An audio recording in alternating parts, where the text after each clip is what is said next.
사사기 13장 12절에서 14절까지입니다. 하나님 우리에게 주신 말씀을 우리 한 목소리로 함께 읽겠습니다. 마노아가 이르되 이제 당신의 말씀대로 되기를 원하나이다. 이 아이를 어떻게 기르며 우리가 그에게 어떻게 행하리이까? 여호와의 사자가 마노아에게 이르되 내가 여인에게 말한 것들을 그가 다 삼가서 포도나무의 소산을 먹지 말며 포도주와 독주를 마시지 말며 어떤 부정한 것도 먹지 말고 내가 그에게 명령한 것은 다 지킬 것이니이다 하니라. 아멘. 네, 이제 오늘 우리 삼손에 대해서 함께 공부하는 시간입니다.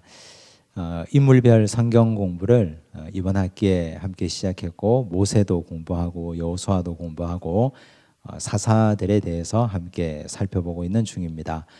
오늘 그리고 다음 주까지 삼손을 두 번 살펴보면 17주에 걸친 인물 성경 공부가 끝이 납니다. 아마 이렇게 생각하실지도 모르겠습니다. 성경의 인물이 얼마나 많은데 이것만 하고 인물별 성경 공부라 하느냐, 이렇게 생각하실지도 모르겠습니다. 인물은 이번에 이렇게 한번 하고 또 다음번 기회가 되면 또 다른 인물을 묶어서 또 하고 또 그 다음에 또 공부하고 해서 시간 날 때마다 성경 인물을 계속 묵상하는 시간을 갖도록 하겠습니다. 오늘은 사사기 13장 그리고 14장을 펴놓으시고 교재 가지고 계신 분들은 교재 84쪽을 함께 펴두시고 살펴보도록 하겠습니다. 사사기를 공부하면서 우린 죄악의 패턴을 봅니다.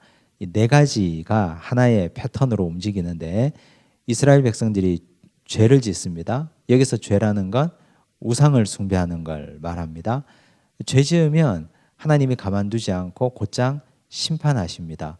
파셨다, 버리셨다, 넘기셨다, 이런 표현이 나오지 않습니까? 죄 짓고 심판당하고 그 심판당하는 걸 이스라엘 백성들은 견딥니다. 10년이고 20년이고 오랫동안 견딥니다. 그러다가 도저히 견디지 못하면 그 다음 회개합니다. 회개하면 하나님이 구원하십니다. 그 구원의 방식은 사람을 세우는 겁니다. 사사를 보내시는 것. 제가 이 사사기 할 때 서두에서 말씀을 드렸는데 원래 하나님께서 이스라엘 백성들에게 가나안 땅을 허락해 주셨을 때 왕이 없었습니다. 왕을 세우지 않고 어떻게 하셨느냐? 12지파에게 땅을 다 분배하시고 각 지역 처소마다 중요한 성읍 48개를 정하시고 그곳에 레위 지파를 다 흩었습니다. 전부 다 레위 지파가 거기에 들어가서 역할과 직무를 감당하도록. 레위 지파가 감당해야 되었던 직무 중에 가장 중요한 것이 예배, 제사 드려주고 이스라엘 백성들이 하나님께 나올 때 중재하는 역할, 예배 역할을 감당하고, 두 번째는 신앙 훈련, 교육을 했던 거죠. 세 번째는 분쟁 조정. 이 세 가지가 레위 지파의 역할이었습니다. 그러면 그걸 하려면 레위 지파는 어쨌든 자기들이 분배받은 그 지역이 산골이든 어촌이든 도시든 어디든 자기들이 분배받은 그 지역을 꼭 지키고 그 자리에서 예배와 신앙 교육과 재판, 분쟁 조정 역할을 해야만 했습니다. 그런데 그 역할을 레위 지파들이 못했습니다. 도망가고 이리저리 쓰러지고 야단도 아니었습니다. 왜 그랬느냐? 두 가지 때문에. 첫째는 돈의 유혹, 두 번째는 이성의 유혹. 이 두 가지 때문에. 돈의 유혹이라고 하는 건 레위 지파가 48개 성읍으로 흩어졌을 때 어떤 사람들은 대도시, 어떤 사람들은 저 두메 산골, 두메 산골에 있는 사람들은 나도 대도시 넓은 곳에 가서 그곳에서 누릴 건 누리고 잘 먹고 잘 살고 싶은데 이곳에 평생 썩으라니까 있기 싫은 거예요. 그래서 그냥 도망가 버렸지 않습니까? 그러면 거기는 누가 다스립니까? 거기에 예배는, 그 공동체의 신앙훈련은, 그 공동체의 분쟁 조정은. 그래서 이스라엘 공동체가 와해가 되기 시작했고 예배 공동체가 붕괴됩니다. 하나님이 레위 지파 사람들이 없으면 그러면 이스라엘 백성들을 버리셨는가? 결코 그렇지 않습니다. 하나님은 그때 평신도 지도자들을 세우시고 그들을 통해서 이스라엘을 구원하게 하시고 이스라엘의 영적 부흥을 새롭게 이끌어 가셨습니다. 그들이 사사들입니다. 그 사사들을 우리가 지금 하나하나 살펴보고 있고, 그러므로 사사들은 평신도들이었고 성령의 탁월한 역사를 기름 부음 받은 사람들이었습니다. 그런데 오늘 살펴볼 사사 삼손은 이전 사사와는 좀 다른 사람입니다. 어떤 측면에서 다르냐? 앞에 사사들은 하나님께서 다 큰 사람에게 갑자기 성령을 기름 부어서 그를 돌이켜서 사사로 사용하셨던 거고, 삼손은 이미 어머니 태중에서부터 하나님이 정하신 사사였습니다. 하나님께서 삼손에게 거는 기대, 하나님이 삼손에 대해서 마음에 품고 있었던 소망이 앞에 사사들보다 훨씬 더 컸음을 잘 알 수 있습니다. 삼손은 태어날 때부터 좀 준비된 사람이었고 다른 종류의 사람이었습니다. 그런데 삼손이 하나님의 기대에 합당하게 행동했는가? 안타깝게도 그러지 못했습니다. 1절 한번 보겠습니다. 제가 읽습니다. 이스라엘 자손이 다시 여호와의 목전에 악을 행하였으므로 여호와께서 그들을 40년 동안 블레셋 사람의 손에 넘겨주시니라. 여기서 두 가지 알 수 있죠. 악 그리고 심판.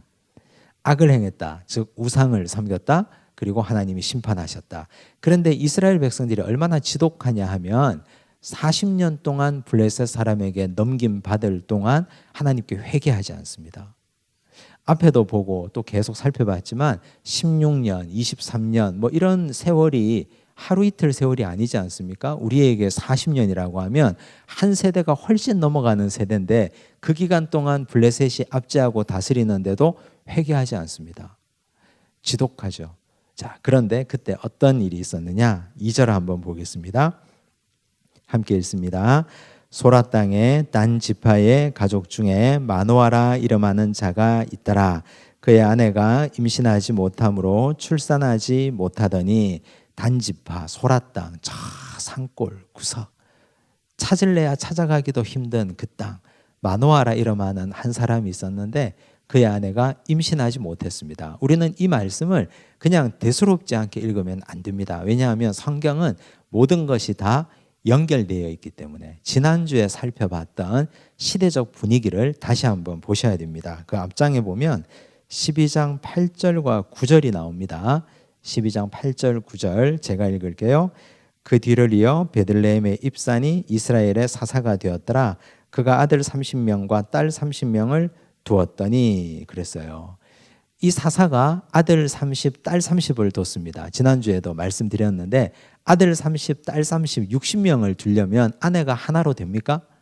불가능하지 않습니까?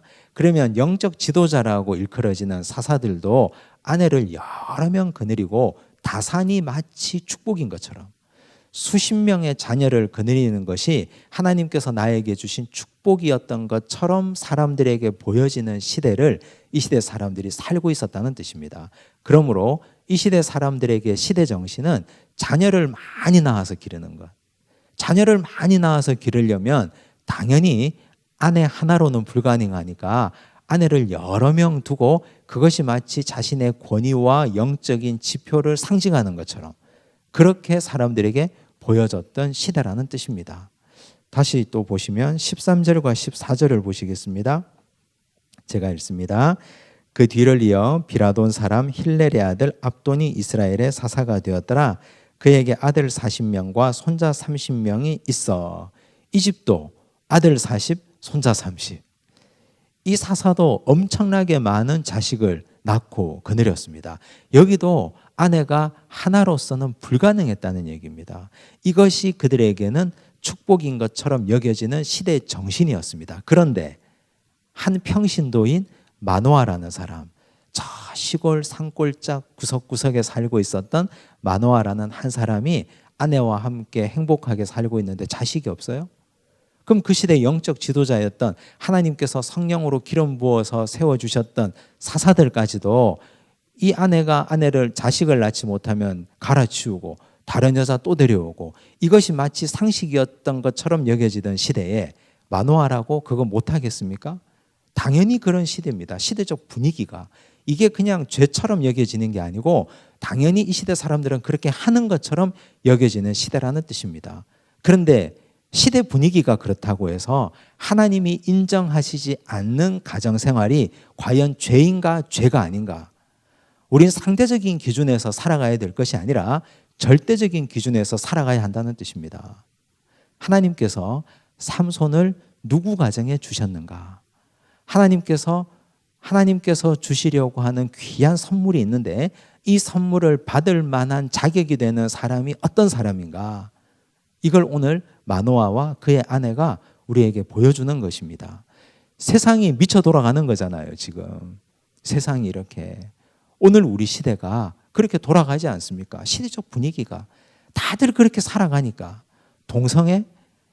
옛날 얘기인, 딴 나라 얘기인 줄 알았는데, 저 유럽 얘기고 미국 얘기인 줄 알았는데, 이제 이게 어느덧 우리 실생활에 들어와 있고 마치 그걸 반대하면 시대에 동떨어지는 사람들처럼 여겨지고 그걸 아니라고 얘기하면 보수 꼴통처럼 여겨지는 이런 시대를 우리가 살고 있습니다. 그런데 하나님 앞에 이게 아닌 건 아닌 거지 않습니까? 그게 죄라면 죄인 거고. 그런데 오늘 마노아도 역시 그런 시대에 믿음의 순결을 지키고 신앙의 순수성을 지키고 살고 있었던 사람이었습니다. 어쨌든 하나님이 자식을 안 주시면 하나님이 안 주시는 이유가 있겠지. 그리고 그냥 순수하고 성실하고 진실하게 살고 있었던 믿음의 사람들이었습니다. 3절 보십시오. 제가 읽습니다. 여호와의 사자가 그 여인에게 나타나서 그에게 이르시되 보라 내가 본래 임신하지 못함으로 출산하지 못하였으나 이제 임신하여 아들을 낳으리니. 그냥 이 가정에 주어지는 복이 아니었다는 뜻입니다. 시대를 거슬러 올라가고 죄를 죄라고 단정짓고 우리는 그렇게 살지 말아야지, 다른 사람이 다 그렇게 살아도 나는 그렇게 살지 않아야지라고 결단하는 이 가정에게 하나님이 복을 주셨다는 뜻입니다. 우리도 그런 가정을 이루고 살아야 되고, 하나님의 백성들은 모름지기 수와 시대적 시류와 흐름에 흘러가야 될 것이 아니라 시대를 거슬러 올라가는 사람들이 되어야 한다는 뜻입니다.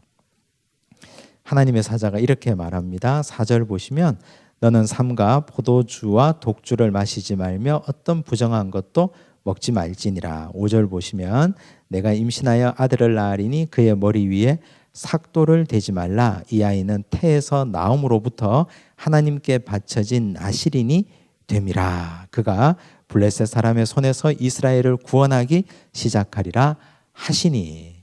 원래 하나님은 사사를 세울 때 다 큰 사람, 입다 같은 사람, 우리 지난주에 본 입다 같은 사람, 기드온, 드보라, 에훗 이런 사람을 세우셨는데 태중에서부터 삼손을 하나님이 블레셋에서 구원하게 될 사람으로 정하셨다는 뜻입니다. 얼마나 하나님의 기대가 컸다는 것일까요?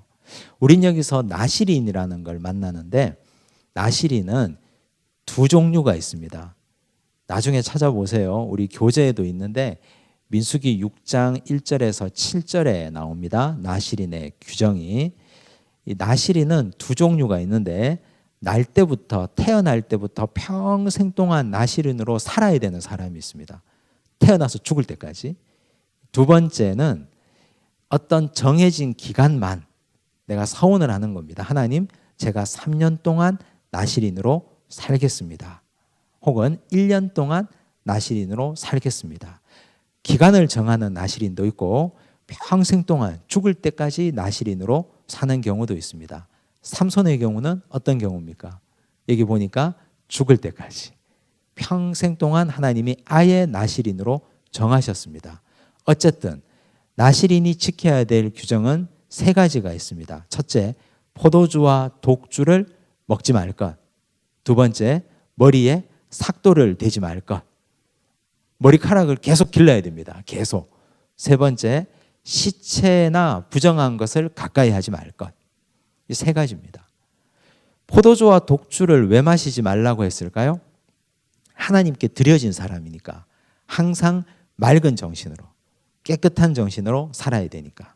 두 번째, 머리에 삭도를 왜 대지 말라고 했을까요? 머리는 하나님의 영이 부어지는 자리라고 여겼습니다. 거룩한 하나님의 영으로 부어져서 거룩하게 선택되었는데 어떻게 사람이 그의 머리에 손을 대느냐? 손대지 못하게 했습니다.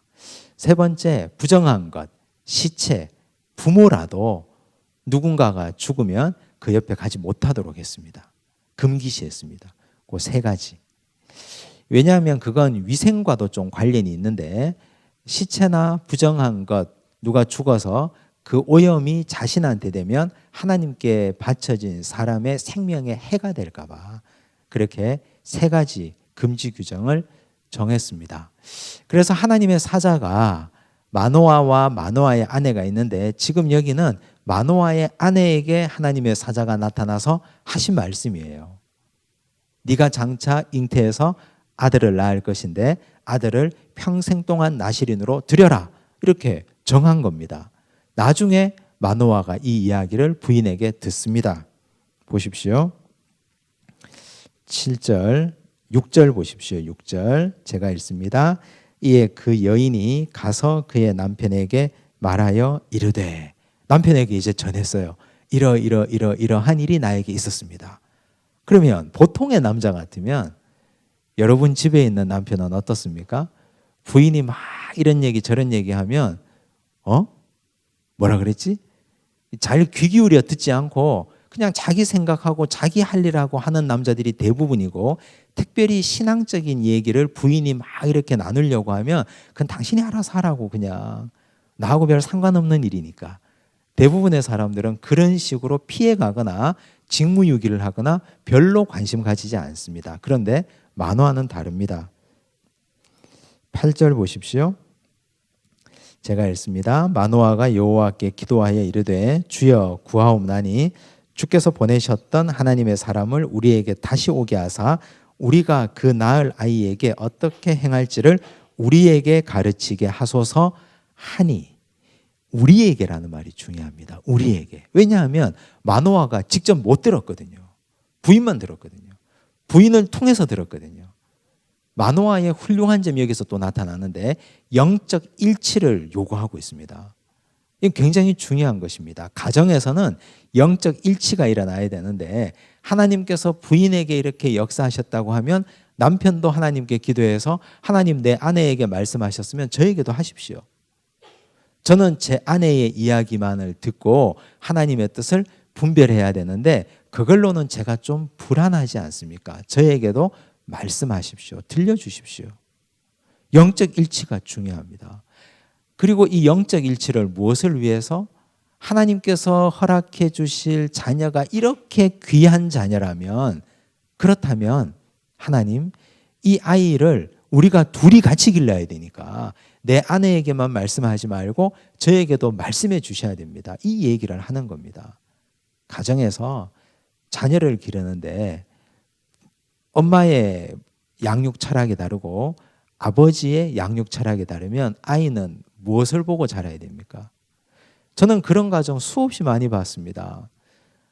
부모가 두 분이니까 자녀를 볼 때 엄마는 아이를 변호사 시키고 싶어하고 아버지는 자녀를 의사시키고 싶어하고, 아이가 공부를 좀 잘하니까. 그래서 열심히 각자 다르게 기도하는 거예요. 각자. 심지어는 이래요. 누구 기도발이 더 센가 한번 해보자.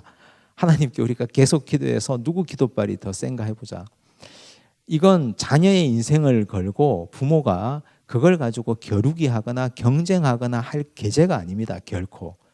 이건 하나님 앞에 기도하고 자녀와 함께 뜻을 모아서 하나님께서 일치의 영을 주시는 대로 함께 마음을 모아가야 될 것이지, 그걸 가지고 겨루거나 할 대상이 아니라는 뜻입니다. 마노아는 가정의 영적 일치를 위해서 기도하는 훌륭한 남편이었습니다.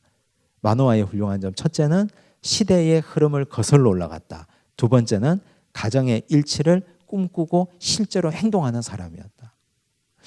우리가 가정에서 이런 가정을 꿈꾸고 기도하고 소망하고 실제로 만들어 간다면 하나님께서 소중한 것 왜 주시지 않을까요? 가장 필요한 것, 이 가정에. 그걸 위해서 기도하고 그걸 위해서 실천해 보십시오. 마노아가 그렇게 했습니다. 하나님의 사자가 나타났을까요? 9절 보십시오. 하나님이 마노아의 목소리를 들으시니라. 여인이 밭에 앉았을 때에 하나님의 사자가 다시 그에게 임하였으나 그의 남편 마노아는 함께 있지 아니한지라. 또 없었어요, 마노아가. 하나님의 사자가 또 부인에게 나타났어요. 그러니까 부인이 이걸 딱 기억하고 있다가 하나님의 사자가 오셨으니까 남편을 데리러 갔어요. 남편과 함께 옵니다. 이제 보십시오. 11절, 마노아가 일어나 아내를 따라가서 그 사람에게 이르러 그에게 묻되 당신이 이 여인에게 말씀하신 그 사람이니까 하니 이르되 내가 그로다 하니라. 마노아가 12절에 중요한 질문을 합니다. 아까 했던 질문이에요. 함께 읽습니다. 마노아가 이르되 이제 당신의 말씀대로 되기를 원하나이다. 이 아이를 어떻게 기르며 우리가 그에게 어떻게 행하리까? 내가가 아니라 우리가, 내 아내가 아니고 나 자신이 아니고 우리가 길러야 되니까 우리 둘이 같이 있을 때 말씀해 주십시오. 이렇게 간절하게 구하는 거예요. 일치를 구하니까 성령께서 역사하시고 하나님이 역사하셔서 하나님의 사자를 보내주셨던 겁니다. 우리가 이렇게 기도하셔야 됩니다. 이렇게 하나님께 구해야 하나님이 일치를 구하는 과정에 일치의 영으로 함께 하십니다. 가끔씩 이제 가정에서 불일치가 될 때가 있잖아요. 그러면 일치를 위해서 기도하셔야 돼요. 특히 중요한 문제에 있어서는. 그냥 혼자 성령에 충만해서 해버리면 그건 가정에 불화가 일어나는 것입니다. 가정은 하나님의 영으로 일치되는 것이 무엇보다도 중요하기 때문에 일치를 위해서 마음을 모으고 애를 써야 됩니다. 하나님의 사자가 이렇게 말하죠. 13절, 마노아에게 이르되 내가 여인에게 말한 것들을 그가 다 삼가서 포도나무의 소산을 먹지 말며 포도주와 독주를 마시지 말며 어떤 부정한 것도 먹지 말고 내가 그에게 명령한 것은 다 지킬 것이니라 하니라. 이렇게 직접 다시 말씀해 주셨어요. 그러고 나니까 마노아가 너무 기쁘잖아요. 하나님의 사자를 마치 사람처럼 여기고 여기 계십시오. 제가 맛있는 음식을 해오겠습니다. 그래요. 그러니까 하나님의 사자가 그럴 것 없다. 나는 먹지 않겠다. 그래요. 그리고 아주 중요한 구절이 나오는데 18절 보십시오. 여호와의 사자가 그에게 이르되 어찌하여 내 이름을 묻느냐. 마노아가 물었거든요. 당신 이름이 뭐냐고. 그러니까 여호와의 사자가 자기 이름을 밝혀요. 뭐라고 합니까? 내 이름은 기묘자라 하니라. 어디서 들어봤죠? 기묘자. 어디에서 나옵니까? 이사야 선지자가 예언할 때 나옵니다. 이사야 9장 6절. 자, 함께 읽을까요? 시작. 이는 한 아기가 우리에게 낳고 한 아들을 우리에게 주신 바 되었는데 그의 어깨에는 정사를 메었고 그의 이름은 기묘자라 모사라 전능하신 하나님이라 영존하시는 아버지라 평강의 왕이라 할 것임이라. 기묘자. 누굽니까? 그러면 기묘자가 예수 그리스도예요. 예수 그리스도. 구약에 보면 가끔씩 하나님의 아들 독생자 예수 그리스도가 인간의 옷을 입고 가끔씩 암행을 하듯이 이 땅에 내려오셔서 각 가정에 신방도 하시고 이렇게 훌륭한 믿음의 가정에는 직접 가셔서 하나님의 심부름꾼으로 전달도 하시는 역할을 하셨거든요. 그러면 마노아와 그의 아내는 놀랍고 특별한 은총을 받은 거예요. 삼손을 선물로 받았다. 이것과 비교할 수 없는 구약의 인물로서 그리스도를 만났다니까요. 기묘자를. 이런 놀라운 축복 어떻게 하면 받을 수 있습니까? 시대를 거슬러 올라가는 순전한 믿음, 절대적인 믿음을 가지고 가정의 일치를 구하는 간절함을 가지고 그러면 그리스도께서 우리 가정에도 내려오시고 임재하시고 동행하신다는 사실을 보여주시는 말씀입니다. 그걸 꼭 기억하셔야 됩니다. 자, 그런데 놀라운 기적 같은 일이 일어나요. 20절 보니까요. 불꽃이 제단에서부터 하늘로 올라가는 동시에 여호와의 사자가 제단 불꽃에 휩싸여 올라간지라. 불이 하늘에서 떨어지는 건 있었어요. 엘리야의 기도를 듣고 하나님이 갈멜산에서 하늘에서 불을 내려주셨어요. 근데 땅에서 불이 하늘로 올라가는 건 이 본문이 유일합니다. 마노아가 소재물을 가지고 와서 식사하라고 드렸는데 그 불꽃이 위로 올라가면서 하나님의 사자, 즉 그리스도가 하나님의 아들이 기묘자가 그 불꽃을 타고 하늘로 올라가요. 이런 기적 같은 일이 여기에서 일어납니다. 그걸 보고 나니까 마노아가 깜짝 놀란 거예요. 아, 내가 하나님을 보았구나. 하나님의 사자를 보고 이분이 곧 하나님인 걸 보았으니 내가 죽을 것 같다. 두려워서 이제 벌벌벌 떨고 있습니다. 그런데 그의 아내가 이렇게 말하죠. 23절. 그의 아내가 그에게 이르되 여호와께서 우리를 죽이려 하셨더라면 우리 손에서 번제와 소제를 받지 아니하셨을 것이요 이 모든 일을 보이지 아니하셨을 것이며 이제 이런 말씀도 우리에게 이르지 아니하셨으리이다 하였더라. 여인이 굉장히 지혜롭죠. 차분하죠. 마노아가 겁에 질려가지고 이제 우리는 죽은 목숨이다 막 떨고 있으니까 이렇게 논리적으로 차근차근 남편을 달래고 불안에서 벗어나게 해줬습니다. 이 가정은 참 배울 것이 많은 가정입니다. 서로가 부족한 건 채워주고 시대를 거슬러 올라가고 가정의 일치를 세워가고 이런 믿음의 가정에 하나님께서 삼손을 주셨어요. 하나님이 이런 가정을 어떻게 찾으셨을까요? 당연히 알고 계셨겠죠. 눈을 뜨고 다 살펴보고 계시니까. 그러니까 우리가 이런 믿음의 가정과 성경을 보면서 꼭 깨달아야 될 것이 뭐냐? 우리가 지금 이 양산 땅, 이 구석에서 내가 믿음 지키고 내 믿음 지키고 투쟁하고 산다고 누가 알아주나? 사람이 몰라주면 어떻습니까? 하나님이 알아주는데. 하나님이 다 보고 계시고 듣고 계시고 눈동자같이 살피셔서 하늘에서 소라 땅에 있는 저 구석에 있는 마노아의 집에서 일어나는 일도 다 살펴보시고 그 가정에 꼭 필요한 것으로 주시고 복에 복을 다하여 주시는데 우리는 내가 하나님의 백성으로 할 일만 하면 됩니다. 나는 내 할 일만 하면 됩니다. 하나님이 눈동자같이 살피시고 돌보셔서 발굴해내시고 건져내십니다. 분명히. 우리가 하나님을 막 찾아다니고 하나님 저 좀 봐주세요 할 필요도 없습니다. 그냥 묵묵히 내 신앙 잘 지키고 믿음의 투쟁을 해가면 하나님이 언젠가는 나를 들어서 쓰신다는 사실, 이 사실을 기억하시면 힘이 나지 않습니까?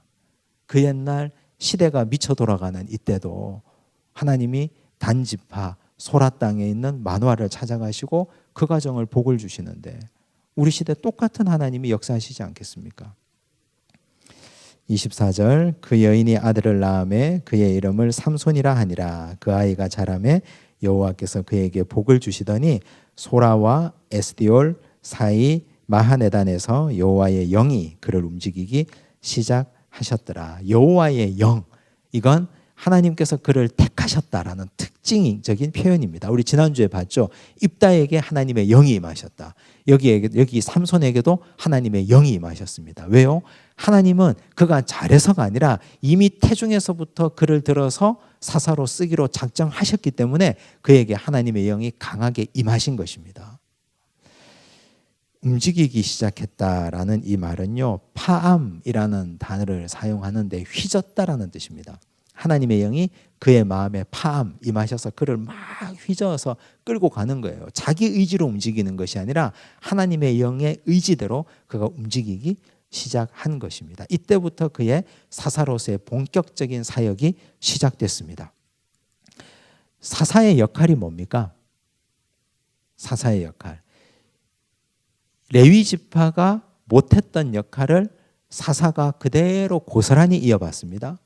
레위 지파의 역할 세 가지 말씀드렸죠. 제사, 두 번째 신앙교육, 세 번째 분쟁 조정.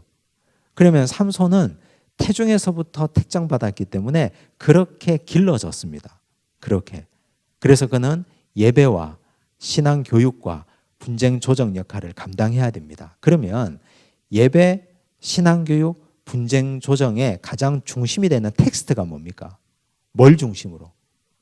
자기들끼리 막 싸우면 분쟁 조정을 하는데 삼손 지 멋대로 판단하면 됩니까? 안 되잖아요. 성경을 중심으로 해야죠. 말씀을 중심으로.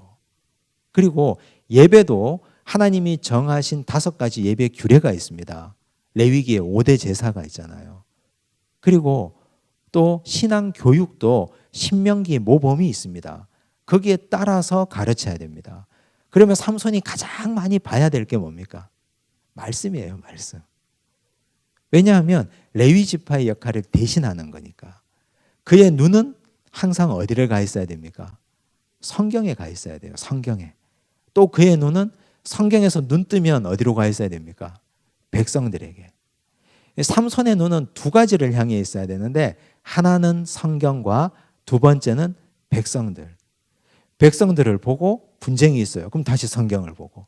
성경을 보고 가르칠 게 있어요. 다시 백성을 보고. 이 2가지를 계속 보고 있으면 됩니다.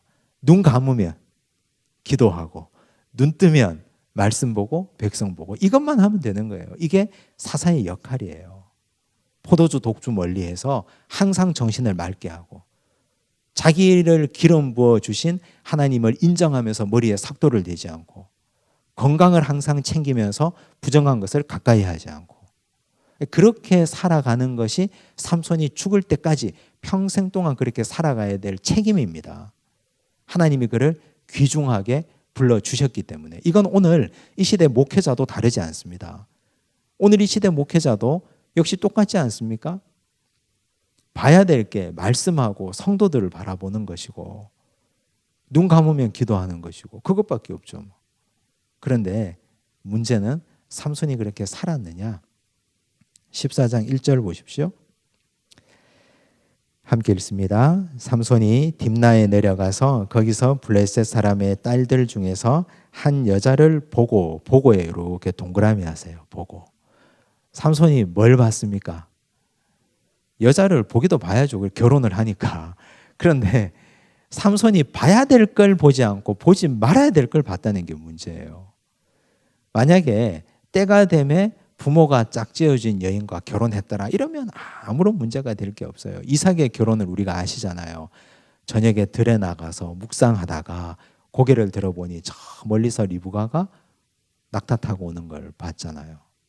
그런데 이 사람은 특히 블레셋 여인이에요. 지금 블레셋은 이스라엘과 적대 관계에 있습니다. 40년 동안 이스라엘을 압제했습니다. 그런데 딥나에 내려가서 한 여인을 봐버렸습니다.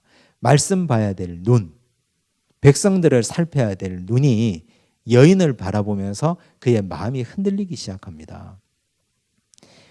사탄이 항상 시각적인 걸로 우리를 유혹하지 않습니까? 에덴 동산에서 하와가 뱀이 주는 선악과를 보고 어떻게 됐습니까?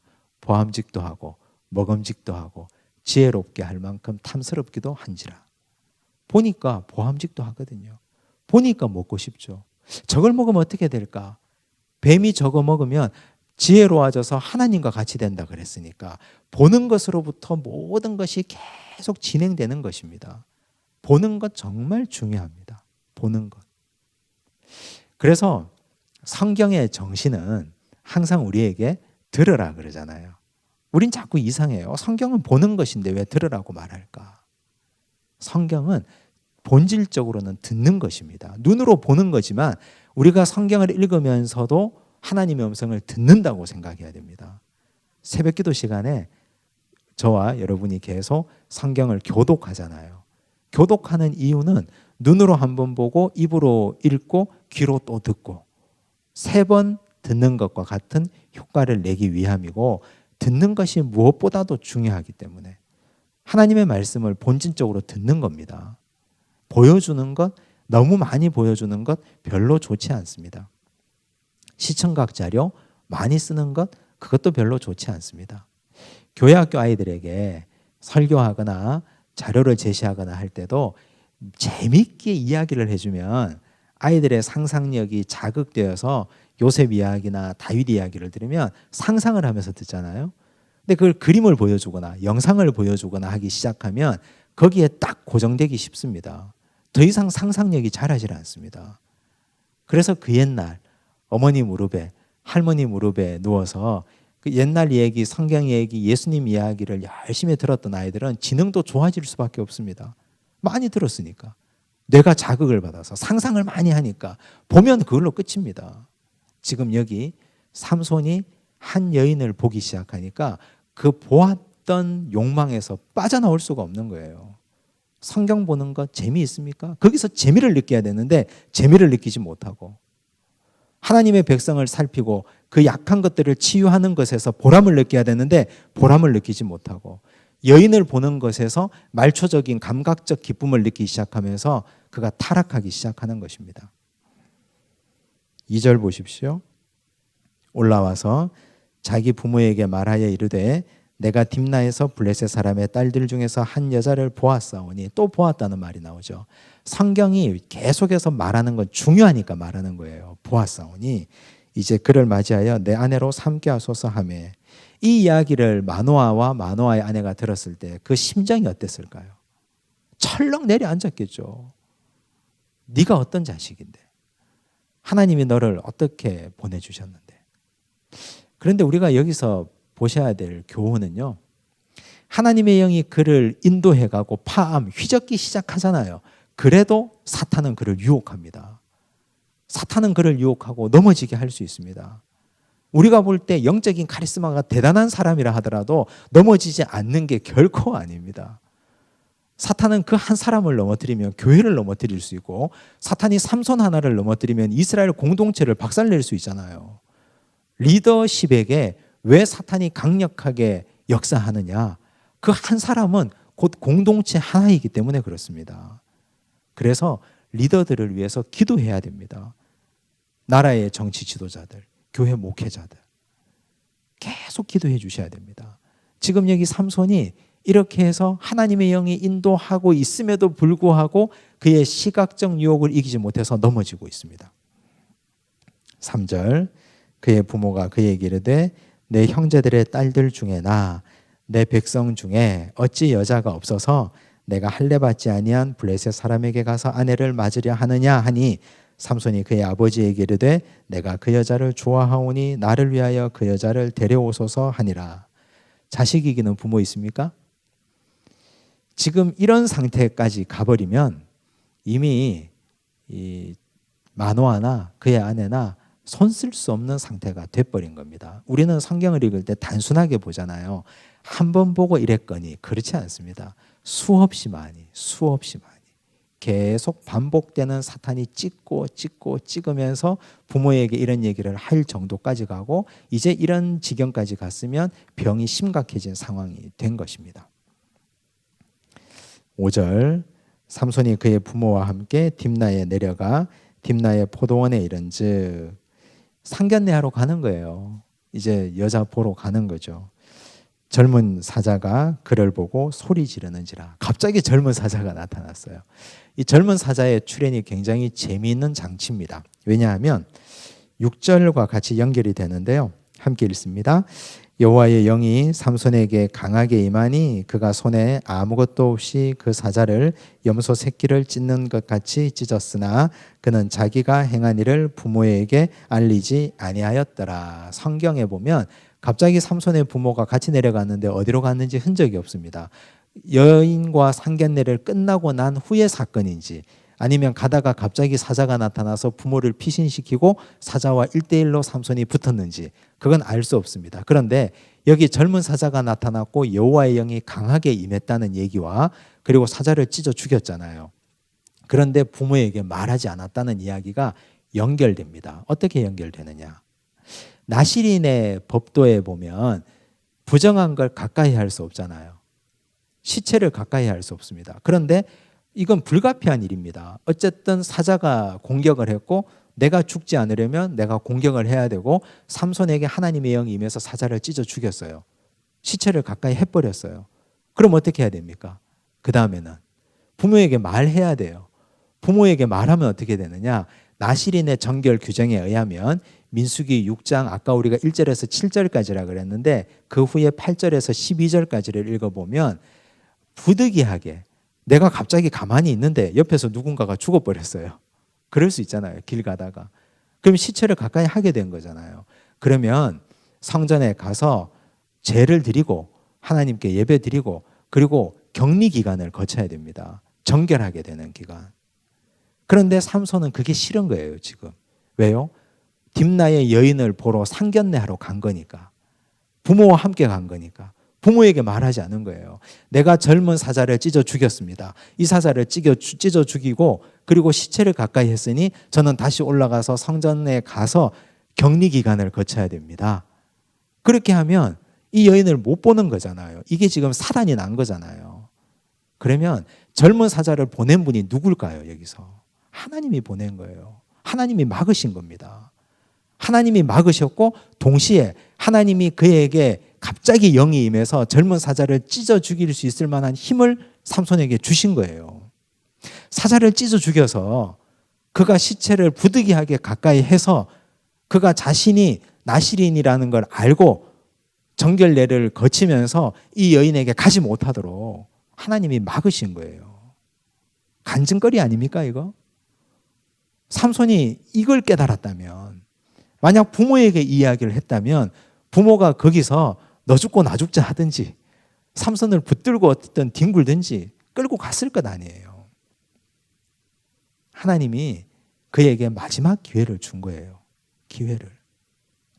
여인을 보고 내려가는데 또 내려가는데 사자를 보내시고 그에게 갑자기 영이 임해서 사자를 찢어 죽이게 하시고 시체를 만졌으니까 격리되게 하시고 여인과의 상견례를 아예 못하도록 막으신 거. 우리 일상에서 하나님의 백성들이 죄를 짓기 위해서 단계들이 있잖아요. 한 번에 죄를 짓습니까? 다윗 보세요. 다윗이 밧세바와의 사건을 저지르는데 한 번에 거기까지 가지 않아요. 단계들이 여러 단계들이 있는데 그 단계들마다 하나님이 사인을 주십니다. 이렇게. 그 사인을 깨달아야 됩니다. 아, 이거 아니구나 이거. 하나님이 나에게 돌이키게 하시는구나. 그러면 돌이키고 다시 와서 회개하고 시간이 지나서 야, 내가 진짜 보아야 될 것을 보지 못하고 보지 못해야 될 것을 봐서 하나님이 이렇게 하셨구나. 이스라엘 백성들 공동체를 모아놓고 간증을 해야 되는 거예요. 회개하고. 하나님 제가 그렇게 살았습니다. 잘못했습니다. 이제는 말씀 보고 이제는 백성 보고 살겠습니다. 이렇게 했어야 되는 거예요. 삼손은 그렇게 하지 않습니다. 부모에게 말하지 않아요. 병이 깊었다는 증거입니다. 상견례 끝났습니다. 돌아가는 길에 자기가 죽인 사자를 봐요. 18절. 얼마 후에 삼손이 그 여자를 맞이하려고 다시 가다가 돌이켜 그 사자의 죽음을 본즉 사자의 몸에 벌떼와 꿀이 있는지라. 벌떼와 꿀. 거기에 벌들이 꿀을 치고 있었어요. 그래서 삼손이 이제 그 벌과 꿀을 가지고 부모에게 줬어요. 9절. 손으로 그 꿀을 떠서 걸어가며 먹고 그의 부모에게 이르러 그들에게 그것을 드려서 먹게 하였으나 그 꿀을 사자의 몸에서 떠왔다고는 알리지 아니하였더라. 말하면 안 되니까. 또 시체를 가까이 했으니까 말하지 않은 거예요. 그리고 나서 결혼식 피로연이 열립니다. 딥나의 여인과 결혼을 해요. 옛날 결혼식은 다 그랬죠. 일주일 동안이잖아요. 보통 이스라엘 공동체 결혼은 다 일주일 동안인데 삼손이 원래 풍류가 좀 있는 사람이고 좀 놀 줄 아는 남자잖아요. 그런 사람. 그래서 삼손이 수수께끼 하나를 내요. 자기 부인에게 너희 동네 오빠, 친구, 동생들 다 데리고 와라. 내가 그들에게 수수께끼 하나를 낼 텐데 거기에 상금을 좀 걸자. 이런 얘기를 해요. 11절. 무리가 삼손을 보고 30명을 데려와서 친구를 삼아 그와 함께하게 한지라. 30명이 일주일 동안 결혼식 피로연 잔치에 모인 거예요. 12절. 삼손이 그들에게 이르되 이제 내가 너희에게 수수께끼를 내리니 잔치하는 이래 동안에 너희가 그것을 풀어내게 말하면 내가 베옷 30벌과 겉옷 30벌을 너희에게 주리라. 일주일 잔치 동안에 내가 내는 수수께끼를 맞추면 이만큼의 건 상품을 주겠다. 만약 못 맞추면 너희가 나에게 달라. 이제 이렇게 내기를 건 거죠. 그리고 수수께끼를 냅니다. 14절. 삼손이 그들에게 이르되 먹는 자에게서 먹는 것이 나오고 강한 자에게서 단 것이 나왔느니라. 이게 뭐냐? 먹는 자에게서 먹는 것이 나왔다. 자기가 죽인 사자 얘기를 하는 거예요. 사자는 포식자잖아요. 동물의 왕, 최종 포식자. 그 먹는 자에게서 먹는 것, 꿀이 나왔잖아요. 강한 자, 사자 강한 자잖아요. 강한 자에게서 단 것이 나왔다. 강한 자 사자에게서 꿀이 나왔다. 그 얘기잖아요 지금. 그 이야기를 자기 경험을 수수께끼로 냈으니까 이걸 누가 맞춥니까? 맞추지 못하죠. 그런데 우리는 여기서 삼손의 또 치명적인 죄악을 하나 들여다봅니다. 삼손의 죄가 첫째는 뭡니까? 봐야 될 걸 보지 못하고 보지 말아야 될 걸 봤다는 거죠.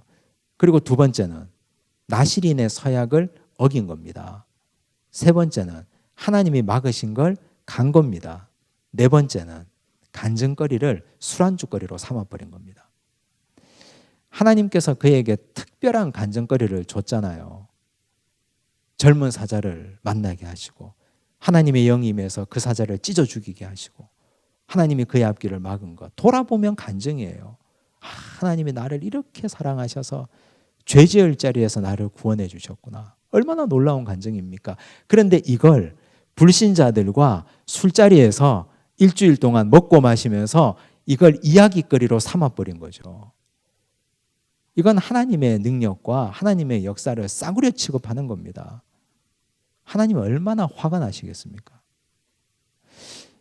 우리 가정에서 일어나는 아주 특별한 이야기들 있잖아요. 가정에서 일어나는 아주 특별한 이야기를 내가 정말 믿고 사랑하는 친구에게 했는데 그게 나중에 나에게 들려오기를 하나의 가십거리로, 이야기거리로 들린다면 다시는 그 인간 얼굴 보겠습니까? 보기 싫죠. 화가 나죠. 나는 그 친구를 믿고 우리 가정에 일어나는 아주 은밀하고 소중한 이야기, 나에게는 아주 소중한 이야기를 들려줬는데 이게 마치 웃음거리처럼 남들에게 회자되어서 들린다면 불쾌하기 짝이 없잖아요. 하나님 입장에서 생각해 보세요. 하나님이 삼손을 사랑하셔서 그에게 특별한 은총과 기적을 주셨거든요. 간증거리예요. 이걸 불신자들과 내기하는 자리, 술자리 일주일 동안 먹고 마시는 그런 자리에서 하나님 이야기를 함부로 풀어버린 삼손, 그 죄를 어떻게 다 감당하려고. 무시무시한 죄예요. 이런 죄. 이런 죄들은 순식간에 지어지지 않습니다. 사명의 자리를 이탈할 때. 삼손이 있어야 될 자리는 성경 앞이고 백성들 앞이었어요. 그렇게 세움받고 그렇게 양육받고 그렇게 자라왔으니까. 하나님의 영이 그를 움직여 가셨으니까. 그렇게 따라가면 됩니다. 거기서 이탈하기 시작하니까 이런 일까지 벌이는 것 아닙니까?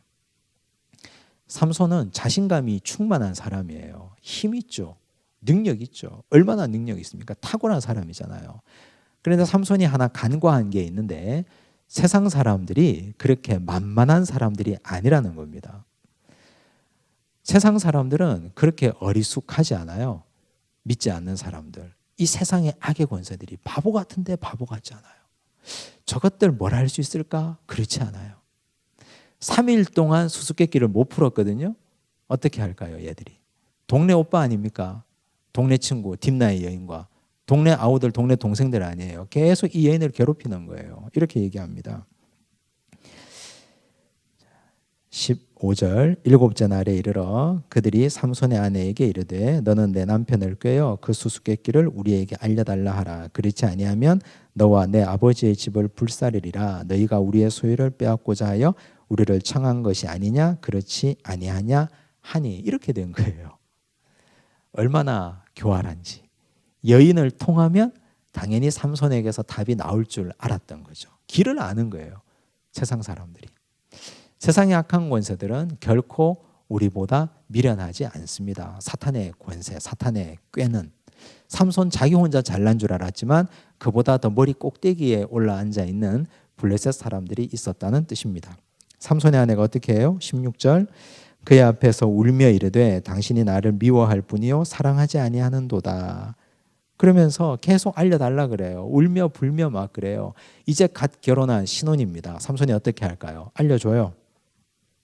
17절 7일 동안 그들이 잔치할 때 그의 아내가 그 앞에서 울며 그에게 강요함으로 일곱째 날에는 그가 그의 아내에게 수수께끼를 알려주매 그의 아내가 그것을 자기 백성들에게 알려주었더라. 끝난 거예요, 게임이. 자, 그러니까 그 사람들이 나와서 그 답을 말해주죠. 18절 일곱째 날 해지기 전에 성읍 사람들이 삼손에게 이르되 무엇이 꿀보다 달겠으며 무엇이 사자보다 강하겠느냐 한지라. 삼손이 그들에게 이르되 너희가 내 암송아지로 밭갈지 아니하였더라면 내 수수께끼를 능히 풀지 못하였으리라 하니라. 삼손이 알았던 거죠. 자기 부인을 통해서 이 답을 얻어낸 사실을. 삼손이 화가 날 것 아닙니까? 자기가 겉옷 30벌, 베옷 30벌을 왜 줍니까? 화가 나니까 가서 아스글론 사람들을 다 죽여요. 그리고 그들에게서 주겠다고 약속한 걸 빼앗아 옵니다. 그리고 던져주고 가버립니다. 결혼이 끝났습니다. 여인은 쳐다보지도 않습니다. 이렇게 해서 끝나버린 거예요. 그냥. 이 삼손의 삶을 보면 이런 생활을 보면 허무하지 않습니까? 혈기 있고 방자하고 자기중심적이고 그리고 하나님께서 그에게 기회를 주셨음에도 불구하고 그 기회를 어겨버리고 그런데 크게 보면 하나님 입장에서 보면 또 이스라엘 공동체 입장에서 보면 어쨌든 악한 민족 블레셋을 하나님께서 삼손을 통해서 들어서 심판하시고 있는 거잖아요. 하나님 입장에서 보면. 하나님은 악한 사람, 하나님의 생각과 뜻을 따르지 않는 사사 삼손을 통해서라도 어쨌든 더 악한 블레셋을 심판하고 계신다는 사실. 하나님께서 이것이 합력해서 하나님의 큰 그림을 이루고 있다는 사실을 우리는 그 안에서도 깨달아야 된다는 사실이에요. 그래서 성경은 이렇게 말합니다. 아까 우리가 넘어간 건데요. 14장 4절을 보십시오. 제가 읽습니다. 그때 블레셋 사람이 이스라엘을 다스린 까닭에 삼손이 틈을 타서 블레셋 사람을 치려 함이었으나 그의 부모는 이 일이 여호와께로부터 나온 것인 줄은 알지 못하였더라. 우리가 이 말씀을 오해하면 삼손은 아무 죄가 없고 그냥 하나님의 도구로 쓰임만 받았구나 이렇게 생각할 수 있잖아요. 그렇지 않아요. 이건 하나님의 관점에서 볼 때 삼손이 비록 하나님을 거부하고 봐야 될 걸 보지 않고 보지 말아야 될 걸 보고 하나님의 역사를 자신의 술안주거리로 삼아버렸지만 하나님은 그럼에도 불구하고 하나님께서는 삼손을 통해서 블레셋을 심판하고 계신다는 하나님의 크고 놀라운 경륜을 얘기하는 거예요. 성경은 이런 식으로 많이 표현하고 있습니다. 예를 들어 출애굽기를 보면 하나님이 바로의 마음을 강팍하게 하셨다. 바로는 죄가 없습니까? 그러면 하나님이 강팍하게 했으면 그 말이 아니라 하나님이 바로를 내버려 두셨다는 뜻이에요. 가룟 유다가 예수님을 팔았어요. 가룟 유다는 죄가 없습니까? 예수 파는데 도구로 쓰임받아서 자기는 AI고 자기는 로봇입니까? 그렇지 않습니다. 가룟 유다가 죄악을 향하여 달려가는 그 발걸음이 거대한 악에 휩쓸려 들어간 것일 뿐이에요.